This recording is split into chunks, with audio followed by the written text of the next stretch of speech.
Many colleges claim that they develop leaders. All too often, that means turning out graduates who cannot feel fulfilled unless they are telling other people what to do. There are already too many people like that, and they are a menace to everyone else's freedom. People are all born ignorant, but they are not born stupid.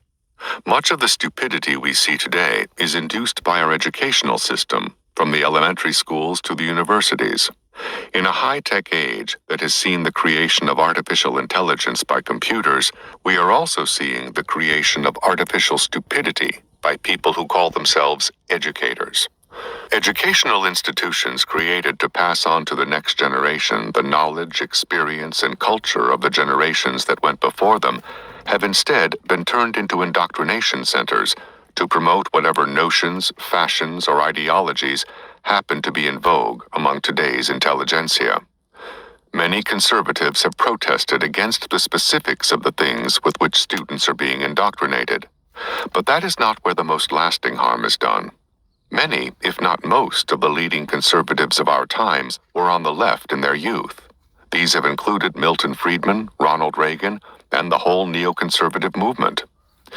The experiences of life can help people outgrow whatever they were indoctrinated with. What may persist, however, is the lazy habit of hearing one side of an issue and being galvanized into action without hearing the other side.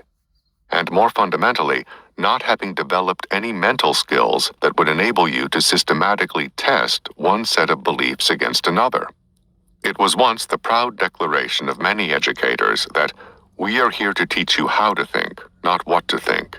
But far too many of our teachers and professors today are teaching their students what to think about everything from global warming to the new trinity of race, class, and gender.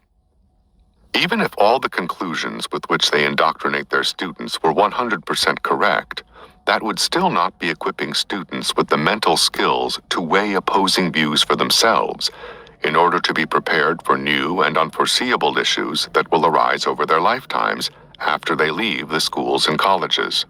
Many of today's educators not only supply students with conclusions, they promote the idea that students should spring into action because of these prepackaged conclusions.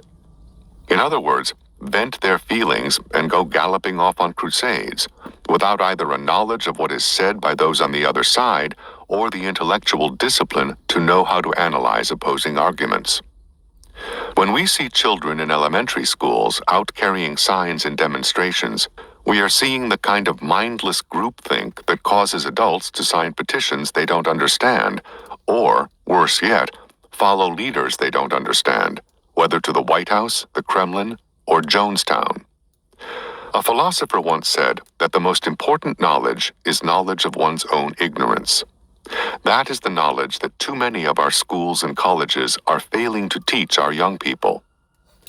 It takes a certain amount of knowledge just to understand the extent of one's own ignorance.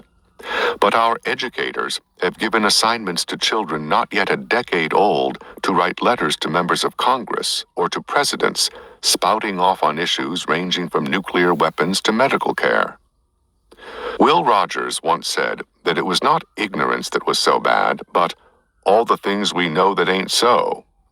But our classroom indoctrinators are getting students to think that they know after hearing only one side of an issue. It is artificial stupidity.